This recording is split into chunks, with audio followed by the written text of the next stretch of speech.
ఆయన పదే పదే చెప్తా ఉన్నాడు. కార్యకర్తలకి నాయకులకి చాలాసార్లు హెచ్చరించారు. నాతో కూడా చంద్రబాబు నాయుడుతో నాకు సుదీర్ఘమైనటువంటి ప్రయాణం చేశాం రాజకీయాల్లో. ఆయన మంచిని పెంచి చెడును తుంచామన్న లక్ష్యంతో ముందుకు సాగుతారు. ఎవ్వరు చేసినా ఈ సాక్ష్యాధారాలతో ఉండి నిజంగా ప్రజలు బాగుంటే సమాజం బాగుంటే పార్టీ బాగుంటుంది అనేటువంటి వ్యక్తిత్వం కలిగినటువంటి వ్యక్తి చంద్రబాబు నాయుడు గారు. ఎక్కడైతే ప్రజలు సుభిక్షంగా అదేవిధంగా శాంతి భద్రతలు విఘాతం లేనటువంటి ప్రాంతంగా ఆ ప్రాంతం ఉంటుందో ఆ ప్రభుత్వానికి మంచి పేరు వస్తుంది. అది పూర్తిగా జీర్ణించుకున్న వ్యక్తి చంద్రబాబు నాయుడు గారు కానీ లోకేష్ బాబు గారు కానీ. తప్పకుండా ఒకవేళ మీరు చెప్పినవన్నీ కూడా వాస్తవాలు అయితే ఈ పత్రికల్లో సోషల్ మీడియాలో వచ్చినటువంటి కథనాలను కూడా నిరూపణ అయితే నిజ నిర్ధారణ అయితే పార్టీ పరంగా కూడా అనేక రకాలుగా విశేషీకరణ చేసుకుంటారు. ఎవరినైనా కూడా ఎవరి మీదైనా కూడా వాళ్ళు చర్య తీసుకుంటారు, వెనక్కిపోరు. అది ప్రభాకర్ చౌదరి చేసినా ఇంకోరు చేసినా ఇంకా ఉన్న స్థాయిలో చేసినా కూడా పార్టీని కాపాడుకొని ప్రజలకు కాపాడుకోవాల్సిన బాధ్యత గుర్తెరిగిన వ్యక్తులుగా తప్పకుండా వాళ్ళు అనేక ఎన్నికల్లో తెలుగుదేశం పార్టీని చంద్రబాబు నాయుడు గారిని బలపరిచారు.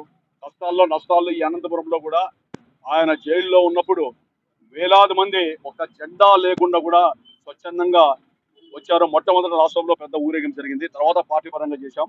ఆ రోజు స్వచ్ఛందంగా కులాలు మతాలకు అతీతంగా పార్టీలకు అతీతంగా అన్ని పార్టీలు కూడా వచ్చి సంఘీభావం తెలియజేశాయి. ఆయన 53 సంవత్సరాలు జైల్లో ఉన్నటువంటి సందర్భంలో పోలీసు నిబంధనల్ని అదేవిధంగా ఆజ్ఞల్ని కూడా ఛేదించి ఆ రోజు రావడం జరిగింది.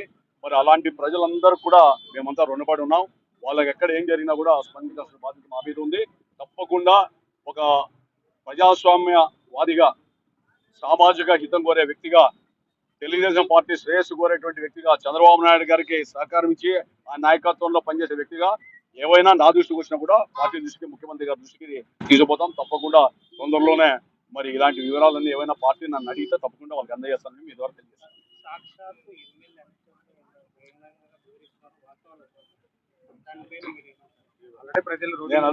నేను అదే చెప్తున్నా, ఎవరు చేసినా మంత్రుల లేదా ఇంకా పార్టీలో సీనియర్ నాయకుల, నేను పార్టీ జాతీయ ప్రధాన కార్యదర్శిగా ముఖ్యమంత్రి గారు చంద్రబాబు నాయుడు ఇచ్చారు. నేను చేసినా నా కుటుంబ సభ్యులు చేసినా ప్రజలు ఎవరు చేసినా కూడా ప్రజలు బాగుండాలా, ప్రభుత్వం బాగా శాంతి భద్రత విఘాతాలను ప్రభుత్వంగా నడపాలా అనేటువంటిది ఆలోచన చంద్రబాబు నాయుడు గారిది.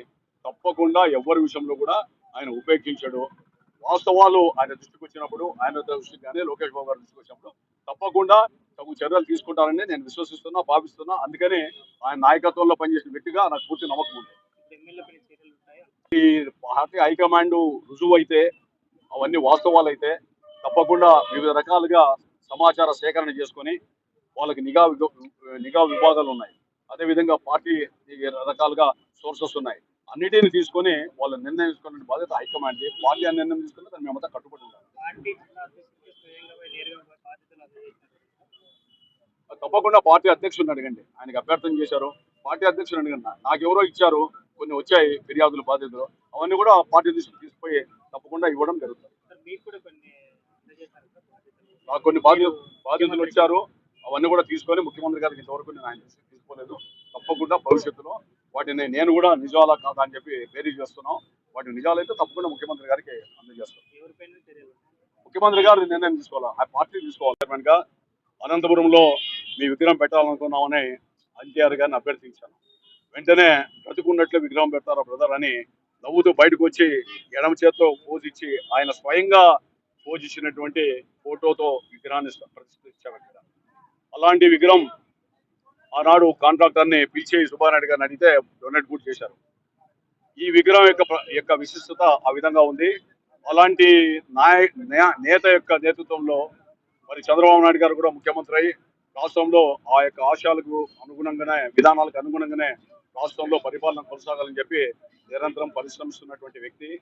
అందుకని ఎప్పటికప్పుడు ఆ నాయకుల యొక్క ఆశయాలు, ఎన్టీఆర్ గారి యొక్క ఆశయాల్ని కొనసాగించడానికి, ఇది ఒక చరిత్ర చరణం చేసుకోవడానికి, స్ఫూర్తిదాయకంగా ఉండడానికి అనునిత్యం వర్ధంతులు జయంతులు తెలుగుదేశం పార్టీ జరుపుతూ ఉంది.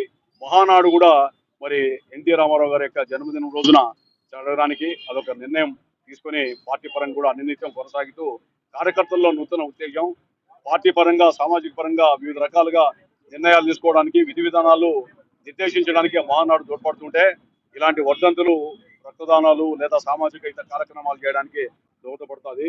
ఎన్టీ రామారావు గారు చిరస్మరణీయుడు, చిరంజీవి. జీవిత కాలంలో అలాంటి వాడు పుట్టడు. భవిష్యత్తులో కూడా తెలుగు జాతి ఉన్నంత వరకు నందమూరి తారక రామారావు గారి యొక్క నామస్మరణం కొనసాగుతూనే ఉంటుంది. నిజాయితీగా, నిబద్ధతగా, నిష్కర్షగా, అదేవిధంగా ధైర్యంగా రాజకీయాలు చేసిన వ్యక్తిని మనం అందరూ కూడా స్ఫూర్తిదాయకంగా తీసుకొని ముందుకు సాగాల్సినటువంటి బాధ్యత ఉంది. కాబట్టి అందులో భాగంగా ఈరోజు వచ్చి ఆయన్ని ఈ నివాళులు అర్పించడానికి మేమంతా రావడం జరిగింది. మీ అందరికి కూడా ప్రత్యేకంగా నమస్కారాలు తెలియజేస్తున్నాం. దీనికి ఒక ఎన్టీఆర్ యానివర్సరీ సెలబ్రేషన్ కమిటీని ఆ రోజు ఏర్పాటు చేశాం. అదేవిధంగా ప్రతి ఏడాది కార్యక్రమాలు నిర్వహించాలని చెప్పి, మరి అదేవిధంగా తొందరలోనే అనంతపురంలో కూడా ఇలాంటి కార్యక్రమాలకి ఎన్టీఆర్ యానివర్సరీ సెలబ్రేషన్ కమిటీ ద్వారా అనేక కార్యక్రమాలు కూడా చేపడతాం. ఆ రోజు రిజిస్టర్ చేశాం. ఆ కార్యక్రమాలు కొనసాగుతాయని చెప్పి కూడా మీకు తెలియజేస్తున్నాం.